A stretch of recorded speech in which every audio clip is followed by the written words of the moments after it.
Hello everyone. तो आज अपन start करते हैं एकात्मक व्यवस्था, जिसका नाम है unitary system. Unit number 6 BPSC 133 part number 2।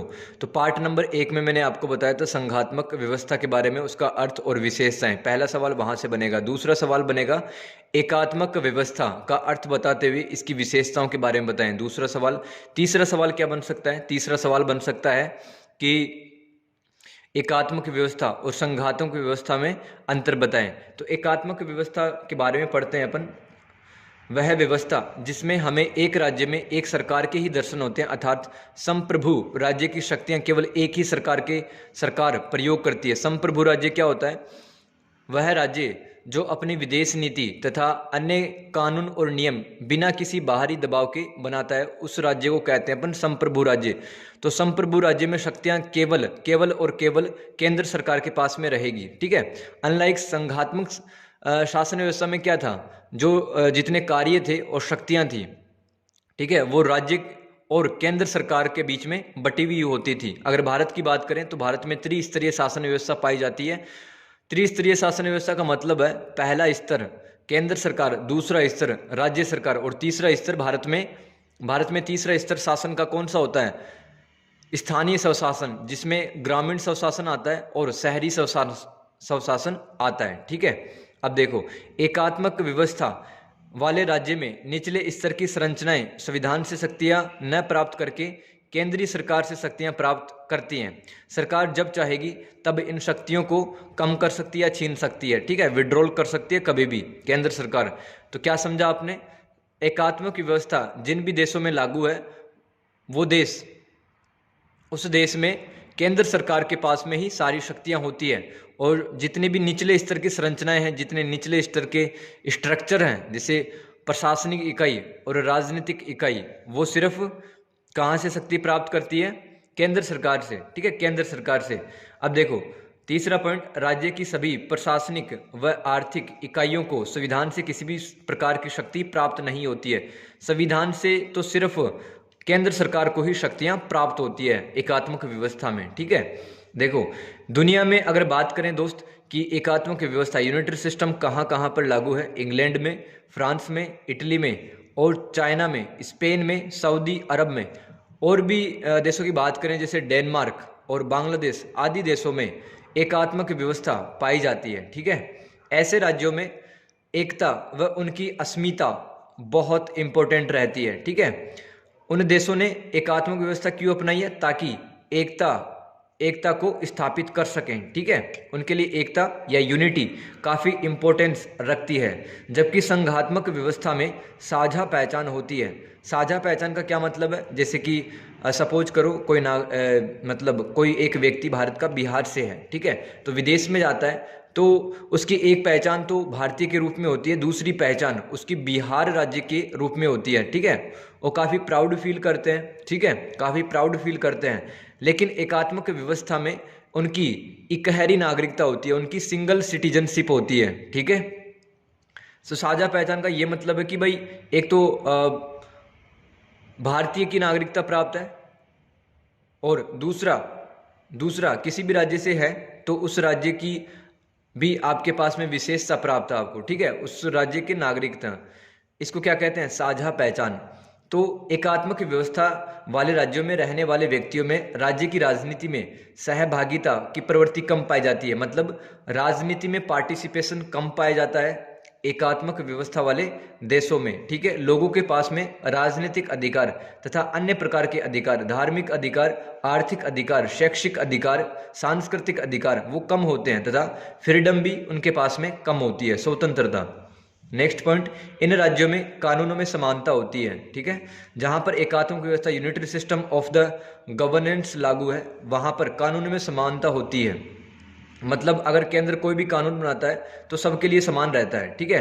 अक्सर भारत में क्या होता है कि कई बार कॉन्फ्लिक्ट में आ जाते हैं राज्य और केंद्र, और सुप्रीम कोर्ट में पहुंच जाते हैं। ठीक है, तो संघर्ष की स्थिति कई बार देखने को मिलती है अपने को। लेकिन एकात्मक व्यवस्था में इस प्रकार की कोई असमंजसता नहीं होती है, कोई प्रकार का संघर्ष नहीं होता है, क्योंकि केंद्र ही नियम कानून बनाता है और पूरे राज्य में समान रूप से लागू होते हैं। ठीक है, नेक्स्ट पॉइंट, इन प्रकार के राज्यों में समाज समरूप होते हैं। समाज समरूप होते हैं, इसका क्या मतलब है? देखो, समाज समरूप होने का एक अर्थ है कि यहाँ की जो संस्कृति है, यहाँ के जो भाषाई समुदाय है, वो लगभग एक ही प्रकार के हैं। ठीक है, लेकिन अगर भारत के जैसे देश की बात करें तो यहाँ पर विविधता है, डाइवर्सिटी है, मतलब अलग अलग धर्म के लोग हैं, अलग अलग भाषा के लोग हैं, और उनकी संस्कृति अलग है, खान पान अलग है, ड्रेसिंग सेंस अलग है। ठीक है, तो भारत का समाज समरूप नहीं है, इसलिए भारत में संघात्मक व्यवस्था अपनाई गई है,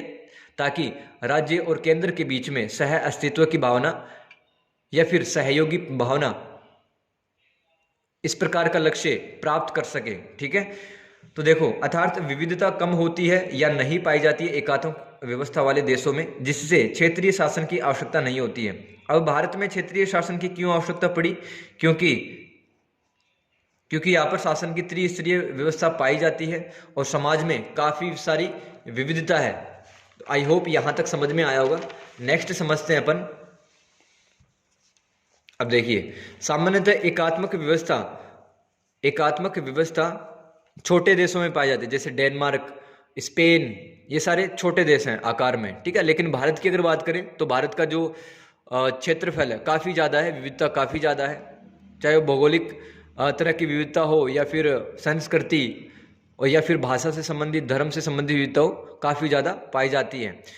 तो भारत में तो संघात्मक शासन पाया जाता है, लेकिन छोटे देशों में एकात्मक व्यवस्था, यूनिटरी सिस्टम पाया जाता है। ठीक है, और यहाँ पर यूनिटरी सिस्टम सफल भी होता है, सफल भी माना जाता है, क्योंकि देश में इनका मकसद रहता है कि एकता उनके लिए काफ़ी मायने रखती है। ठीक है, अब देखो, एकात्मक व्यवस्था की विशेषताओं के बारे में बात करते हैं। पहली विशेषता है डियर, सत्ता का केंद्रीकरण। ठीक है, देखो, केंद्रीकरण और विकेंद्रीकरण दो शब्द है। केंद्रीकरण का अर्थ होता है कि शक्तियां सिर्फ एक बिंदु पर संग्रहित हैं। ठीक है, शक्तियां बटी हुई नहीं है। लेकिन विकेंद्रीकरण में क्या होता है? शक्तियां बट जाती हैं। ठीक है, शक्तियां बढ़ जाती है। जैसे केंद्र के पास संविधान के, भारत में संविधान सबसे बड़ा है, तो संविधान से शक्ति बटती है, केंद्र के पास में जाती है, और राज्य के बीच में भी जाती है, और स्थानीय स्तर पर भी जाती है, जहां पर ग्राम पंचायतें, म्यूनिसिपैलिटीज, इनके बीच में भी शक्तियां बटी हुई होती हैं। ठीक है, तो यहां पर सत्ता केंद्रीकरण पाया जाता है, मतलब केंद्र सरकार के पास में सारी शक्तियां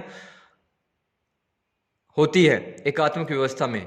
दूसरी विशेषता आप लिखेंगे डियर, आसान शासन प्रणाली। आसान शासन प्रणाली। अब देखो, संघातक व्यवस्था में क्या होता है? शक्तियां बटी हुई होती है और काफी कॉम्प्लेक्स स्थिति में, जटिल स्थिति में यहां पर शासन को चलाया जाता है। लेकिन एकात्मक व्यवस्था में सिर्फ और सिर्फ केंद्र सर्वे सर्वा है, केंद्र के पास में सारी शक्तियां और कार्य है, तो यहाँ पर शासन को आसानी से चलाया जा सकता है। अब देखो, तीसरी विशेषता लिखेंगे कि एकात्मक व्यवस्था वाले देशों में एक तरह के कानून व नीतियां बनती हैं। ये अपन ने पहले ही समझ लिया है। फोर्थ विशेषता लिखेंगे डियर, शक्ति के विभाजन का अभाव होता है यहाँ पर। ठीक है, क्योंकि केंद्र के पास में शक्तियाँ रहती है, वो जब चाहता है तो जितनी भी प्रशासनिक और राजनीतिक इकाइयाँ हैं उनकी शक्ति कम कर सकता है, छीन सकता है। ठीक है, विड्रॉल कर सकता है उनकी पावर्स। और एकात्मक व्यवस्था में पांचवी विशेषता अपन पढ़ेंगे, लचीला संविधान। लचीला संविधान, इसका क्या मतलब है? फ्लेक्सिबल कॉन्स्टिट्यूशन यहाँ पर पाया जाता है, मतलब संविधान में आसानी से परिवर्तन या बदलाव किए जा सकते हैं। जबकि संघात्मक व्यवस्था जिन भी देशों में लागू है, जैसे भारत, तो यहाँ पर संविधान संशोधन की जो प्रक्रिया है काफ़ी जटिल होती है। ठीक है, काफ़ी जटिल होती है, जबकि एकात्मक व्यवस्था में लचीला संविधान पाया जाता है। ठीक है, जैसे कि इंग्लैंड।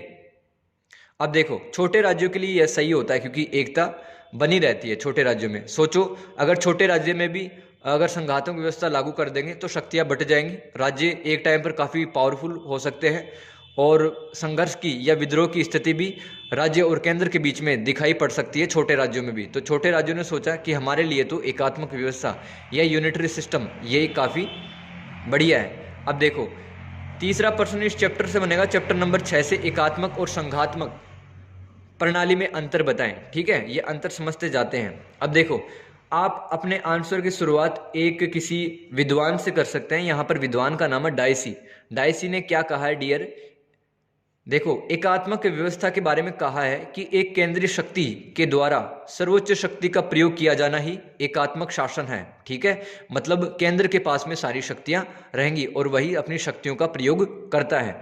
जबकि संघात्मक शासन का अर्थ ऐसे शासन से है जहां केंद्रीय सरकार व क्षेत्रीय सरकार के बीच में शक्तियों का विभाजन कर दिया जाता है। ठीक है, इस तरह से आपको अपने उत्तर की शुरुआत करनी है। ठीक है, नेक्स्ट पॉइंट लिखेंगे, एकात्मक शासन शक्तियों के केंद्रीकरण पर आधारित है तथा संघात्मक शासन शक्तियों के विकेंद्रीकरण पर, मतलब शक्तियां बटी हुई होती हैं अलग अलग स्तरों पर। तो संघात्मक शासन शक्तियों के विकेंद्रीकरण डिसेंट्रलाइजेशन पर आधारित है। ठीक है, लेकिन फिर भी निम्न अंतर अपन देख सकते हैं। अंतर, पहला अंतर समझते हैं शक्तियों का विभाजन। ठीक है, शक्तियों का विभाजन। अब देखो, एकात्मक शासन में यूनिटरी गवर्नेंस में संविधान द्वारा शक्तियों का विभाजन नहीं किया जाता है। ठीक है, और संविधान द्वारा ही संपूर्ण शक्ति का जो रहती है, संविधान किसको शक्ति देता है? सिर्फ केंद्र सरकार को ही देता है। जबकि संघात्मक शासन में संविधान द्वारा ही केंद्र सरकार व क्षेत्रीय सरकारों के बीच में सत्ता का विभाजन किया जाता है। सीधी सी बात है डियर, एकात्मक व्यवस्था जहां पाई जाती है वहां का संविधान सिर्फ और सिर्फ केंद्र सरकार को शक्तियां देता है, जबकि संघात्मक व्यवस्था फेडरलिज्म में क्या होता है? संविधान केंद्र सरकार को भी ताकत देता है और राज्य सरकार को भी ताकत देता है। अब देखो, दूसरा अंतर समझते हैं अपन प्रादेशिक सरकारों की स्थिति। प्रादेशिक सरकार को अपन प्रांतीय सरकार भी कह सकते हैं, रीजनल गवर्नमेंट्स भी कह सकते हैं। ठीक है, अब देखो, एकात्मक शासन के अंतर्गत प्रादेशिक सरकारें पूरी तरह से केंद्रीय शासन के अधीन होती है। ठीक है, मतलब केंद्र सरकार जब चाहती है तब उनकी शक्तियां कम कर सकती है, बढ़ा सकती है या फिर छीन सकती है उनसे शक्तियां। अब देखो आप, और ये इकाइयां कौन सी इकाइयां? प्रशासनिक और राजनीतिक इकाइयां। देखो, प्रशासनिक इकाई का क्या मतलब है? जैसे भारत में एक प्रशासनिक इकाई का नाम है भारतीय निर्वाचन आयोग, इलेक्शन कमीशन ऑफ इंडिया, ये एक प्रशासनिक इकाई का नाम है। ठीक है, समझ गए आप? और राजनीतिक इकाई कौन सी है? जैसे कि लोकसभा, राज्यसभा, और राज्यों के स्तर पे आ जाएं तो विधानमंडल, वहां का विधानमंडल में भी दो चीजें होती हैं, विधान परिषद और विधानसभा। ये सारे नाम बोल रहा हूं, ये राजनीतिक इकाई, पॉलिटिकल यूनिट्स हैं। ठीक है, अब देखो, जबकि संघात्मक शासन में प्रांतीय सरकारों को संविधान द्वारा ही शक्तियां प्रदान की जाती है और ये सरकारें केंद्रीय शासन के अधीन नहीं होती है। ठीक है, देखो मैंने क्या कहा है, इसमें आपको लिखना है कि एकात्मक व्यवस्था जिन भी देशों में लागू है वहां की जो राजनीतिक और प्रशासनिक इकाई है वो अधीन होती है केंद्र सरकार के, जबकि संघात्मक व्यवस्था वाले देशों में निचले स्तर की जितनी इकाइयां हैं वो अधीन नहीं होती हैं केंद्र के। ये इतना अंतर लिखना है आपको सेकंड पॉइंट में। नेक्स्ट पॉइंट लिखेंगे, नागरिकों की स्थिति। एकात्मक शासन व्यवस्था में नागरिक केवल केंद्रीय सरकार के प्रति ही निष्ठा रखते हैं, मतलब केंद्र सरकार जो कानून नियम बनाती है उनका रिस्पेक्ट करते हैं और उनको इकहरी नागरिकता, मतलब एक प्रकार की नागरिकता उनको प्राप्त होती है।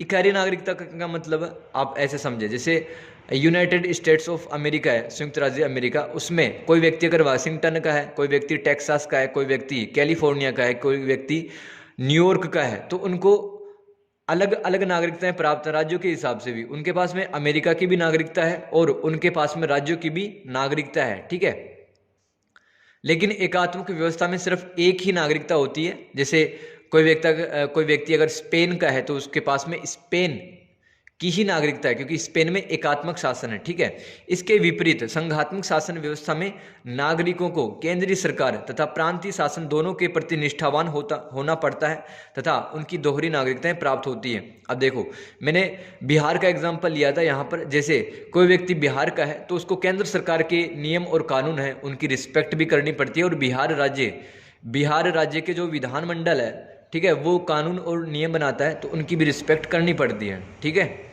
लेकिन भारत में अपन कहते हैं कि भाई संघात्मक शासन है यहाँ पर, और आप के मन में सवाल आ सकता है कि यहाँ पर तो दोहरी नागरिकता पाई जानी चाहिए संघात्मक शासन व्यवस्था में, लेकिन भारत में भी एक प्रकार की ही नागरिकता मिलती है। जैसे कोई बिहार का कोई नागरिक है, उसके पास में सिर्फ भारत की नागरिकता है, बिहार की नागरिकता नहीं है अलग से। ठीक है, भारत एक मतलब समझ सकते हैं यहाँ पर कि भारत एक संघात्मक शासन प्रणाली वाला देश है, किंतु नागरिकता के संबंध में भारतीयों को इकहरी नागरिकता प्राप्त होती है। ये आप पॉइंट याद रखेंगे, ठीक है। सामान्यतः तौर पर संघात्मक व्यवस्था वाले देशों में, जैसे कि अमेरिका है, ठीक है, अमेरिका में राज्यों के हिसाब से भी नागरिकता मिलती है और केंद्र के हिसाब से भी नागरिकता मिलती है। लेकिन भारत का भी एग्जाम्पल याद रखना कि भारत कहने को तो संघात्मक शासन वाला व्यवस्था देश है, लेकिन यहाँ पर फिर भी यहाँ पर जो रहने वाले नागरिक हैं उनको एक प्रकार की नागरिकता, सिंगल सिटीजनशिप उनको मिली हुई है। चौथा पॉइंट अपन समझेंगे संविधान का रूप। संविधान का रूप, इसमें क्या लिखना है अपने को? एकात्मक राज्यों का संविधान लचीला व अलिखित होता है, ठीक है, लिखा हुआ नहीं रहता है और फ्लेक्सिबल रहता है, बदलाव कर सकते हैं, परिवर्तन आसानी से किया जा सकता है। जैसे कि इंग्लैंड, वहाँ का संविधान लचीला भी है और अलिखित है, लिखा हुआ नहीं है। जबकि संघात्मक राज्यों का जो संविधान होता है वो लिखित होता है, जैसे भारत, तथा कठोर प्रकृति का होता है, अर्थात इन संविधानों में आसानी से संशोधन नहीं किया जा सकता है, ठीक है। ये याद रखेंगे, संघात्मक शासन व्यवस्था वाले जो देश है वहाँ पर जो संविधान है कैसा पाया जाता है, वो कठोर पाया जाता है, मतलब आसानी से परिवर्तन बदलाव नहीं किया जा सकते। कर तो सकते हैं लेकिन प्रक्रिया थोड़ी जटिल होती है, ठीक है। अब देखो पांचवा पॉइंट अपन पढ़ते हैं प्रशासकीय विभागों की शक्ति, मतलब सभी एकात्मक राज्यों के अंतर्गत व्यवस्थापिका संप्रभु होती है। देखो व्यवस्थापिका को अपन विधायिका भी बोलते हैं और लेजिस्लेचर भी बोलते हैं, ठीक है। संप्रभु होती है मतलब सारी शक्तियां और कार्य सिर्फ इसी के पास में होता है, व्यवस्थापिका के पास में। व्यवस्थापिका का काम क्या होता है? किसी भी राज्य में कानून को बनाना, ठीक है। और न्यायपालिका कार्य व्यवस्थापिका द्वारा निर्मित कानून के आधार पर न्याय प्रदान करना होता है। मतलब एकात्मक व्यवस्था जिन भी देशों में लागू होती है वहां पर जो न्यायपालिका है उसके लिए नियम कानून भी कौन बनाता है? विधायिका बनाती है। विधायिका के अनुसार ही उसको अपने काम करने होते हैं। लेकिन संघात्मक राज्यों में संविधान ही सबसे बड़ा होता है, संप्रभुता संविधान में निहित होती है। एकात्मक व्यवस्था में संप्रभुता केंद्र के पास में निहित थी, ठीक है। लेकिन संघात्मक व्यवस्था में संप्रभुता किसके पास होती है? संविधान के पास। संविधान सबसे बड़ा या सर्वोच्च होता है और इस संविधान की व्याख्या एवं रक्षा करने का कार्य सर्वोच्च न्यायालय द्वारा किया जाता है। देखो भारत में जो सुप्रीम कोर्ट है, सुप्रीम कोर्ट भारतीयों के जो मूलभूत अधिकार हैं उनकी रक्षा भी करता है, कानूनों की व्याख्या भी करता है, ठीक है। अब देखो लास्ट में आपको अपने आंसर की एंडिंग है वो बहुत अच्छे से करनी है, आपको निष्कर्ष लिखना है। कोई भी एक अच्छा आंसर तब माना जाता है जब उसकी भूमिका अच्छी हो, मेन कंटेंट अच्छा हो, जो उसकी मेन बॉडी रहती है बीच वाला पार्ट वो अच्छा हो, और फिर अपन लास्ट में लिखते हैं निष्कर्ष, कंक्लूजन, ठीक है। कंक्लूजन लिखेंगे तो आपको वहां पर अच्छे मार्क्स मिलेंगे दूसरे विद्यार्थियों की अपेक्षा। अब देखो निष्कर्ष में क्या लिख सकते हैं डियर?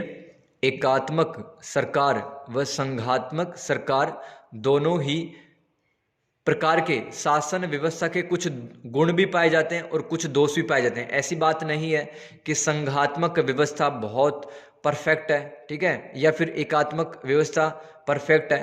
कुछ गुण और दोष, ठीक है, प्रोज एंड कॉन्स दोनों ही पाए जाते हैं। लेकिन अगर बात करें श्रेष्ठ शासन प्रणाली की, सबसे बेहतरीन शासन प्रणाली का अगर प्रश्न हो तो सबसे बेहतर कौन सी शासन व्यवस्था पाई जाएगी? जहां पर नागरिकों को अधिकार प्राप्त हो, नागरिक मतलब अपने विचारों की अभिव्यक्ति कर सकते हैं, वहाँ पर राज्यों के पास में भी कानून बनाने की ताकत हो, स्थानीय स्तर पर भी मतलब जो प्रशासनिक इकाई है उनको भी ताकत हो, कानून बना सकती हैं, केंद्र सरकार के अधीन नहीं हो कोई भी प्रशासनिक इकाई, वो शासन व्यवस्था अच्छी मानी जाती है। और इस प्रकार की शासन व्यवस्था हमें किस में मिलती है? हमें मिलती है संघात्मक व्यवस्था वाले देशों में। तो श्रेष्ठ शासन प्रणाली के लिए केंद्रीय तथा प्रांतीय सरकार की शक्तियों का स्पष्ट विभाजन भी आवश्यक है। Got it. नेक्स्ट पॉइंट अपन पढ़ते हैं प्रांतीय सरकारें या फिर रीजनल स्टेट्स। स्टेट्स की जगह गवर्नमेंट्स लिखो आप।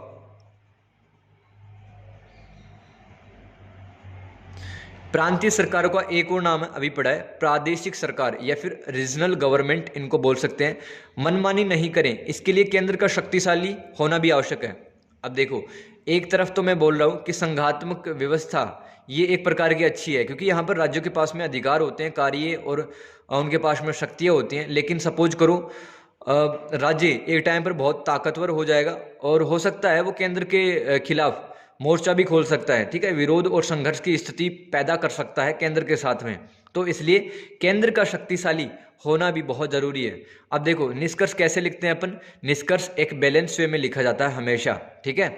इसमें सरकार के बनाए गए नियम और कानूनों की न तो आलोचना करनी पड़ती है, आपको एक संतुलन में उत्तर लिखना होता है अपना, ठीक है। मतलब आप अपने सुझाव भी दे सकते हैं एक सही अंदाज से, सुधारात्मक ढंग से, ओके।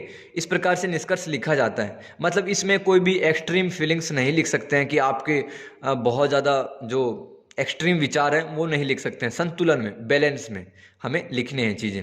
अब देखो संविधान लिखित व लचीला तो उत्तम होता है, मतलब जहाँ का संविधान लिखा हुआ है और लचीला है, मतलब आसानी से बदलाव कर सकते हैं, वो सबसे बेस्ट होता है। लेकिन सपोज करो किसी संविधान में मतलब आसानी से अगर बदलाव किए जा सकते हैं, हो सकता है केंद्र सरकार अपने फायदे के लिए मतलब टाइम टाइम पर संविधान में संशोधन बदलाव कर सकती है, नागरिकों के अधिकार व स्वतंत्रता छीन सकती हैं और अपने फायदे के लिए कानून नियम बना सकती हैं। लेकिन इसके लिए क्या चाहिए भाई, लचीला तो चाहिए प्लस कठोरता का मिश्रण भी चाहिए। जैसे कि भारत का जो संविधान है वो लचीला भी है और कठोर भी है, दोनों का मिक्सचर है, ताकि कोई भी सत्तारूढ़ दल, मतलब जो जिस पार्टी को बहुमत प्राप्त है, जो पार्टी मेजोरिटी में है, जो पार्टी सत्ता पर बैठी हुई है, इसको कहते हैं सत्तारूढ़ दल, ताकि सत्तारूढ़ दल मनमाने ढंग से संविधान को बदलने की हिम्मत ना करें, ठीक है।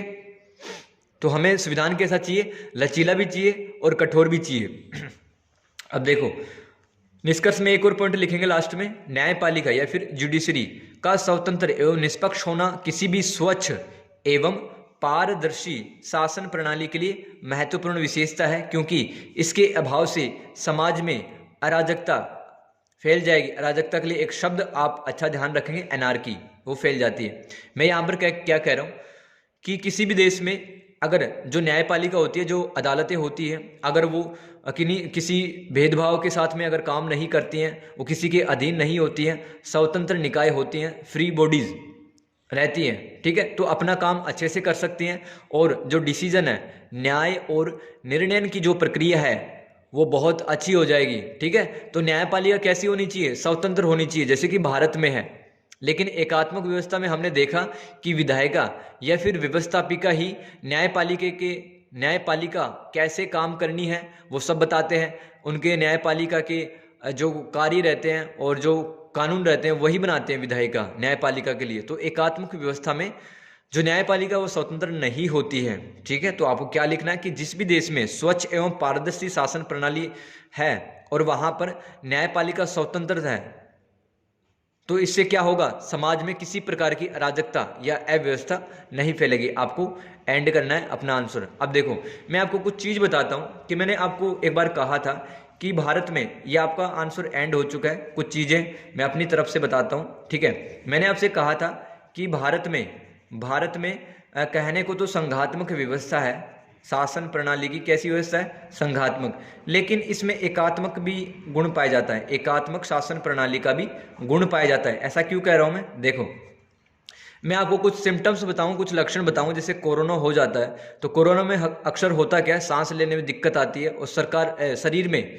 विभिन्न तरह की समस्याएं हमें लक्षण देखने को मिलते हैं, ठीक है, कि खांसी जुकाम हो गया है और फेफड़ों में इन्फेक्शन हो गया है। उसी प्रकार से भारत में मैं कुछ भारत की शासन प्रणाली में कुछ इस प्रकार के आपको लक्षण बताऊंगा, आपको लग जाएगा कि भारत की शासन प्रणाली में एकात्मक गुण भी पाए जाते हैं। जैसे कि यहाँ पर जो सेंटर है वो मजबूत है, भारत का जो केंद्र है वो मजबूत है, ठीक है।